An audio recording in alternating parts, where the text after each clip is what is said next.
Smooth सी gravy के साथ बहुत ही मज़ेदार सा मछली का सालन बनाकर तैयार करेंगे। सबसे पहले कढ़ाई में 1 कप ऑयल डालकर गरम कर लेंगे। प्याज का पेस्ट 1 कप डालकर हल्का सा इसको फ्राई करने के बाद इसके अंदर 1 चम्मच साबुत ज़ीरा डाल देंगे। इसको हल्का सा भून लेंगे। 2 चम्मच लहसुन अदरक का पेस्ट और 2 टमाटर की प्यूरी यानी कि पेस्ट डाल देंगे। इसको मिक्स कर लेंगे। 1 चम्मच नमक, 1 चम्मच पिसी हुई लाल मिर्च, हल्दी पाउडर आधी चम्मच, धनिया पाउडर 1 चम्मच, पिसा हुआ गरम मसाला 1 चम्मच।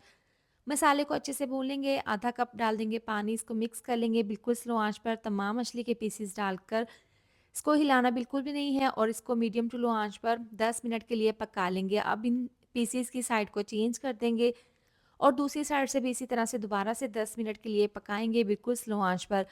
तो 20 मिनट हो गए हैं इसको पकते हुए। कसूरी मेथी छिड़क देंगे, इसको सर्व कर लेंगे इस तरह से प्लेट में। बहुत ही स्मूथ सी ग्रेवी के साथ बहुत ही ज़बरदस्त डिलीशियस सा मछली का सालन तैयार है।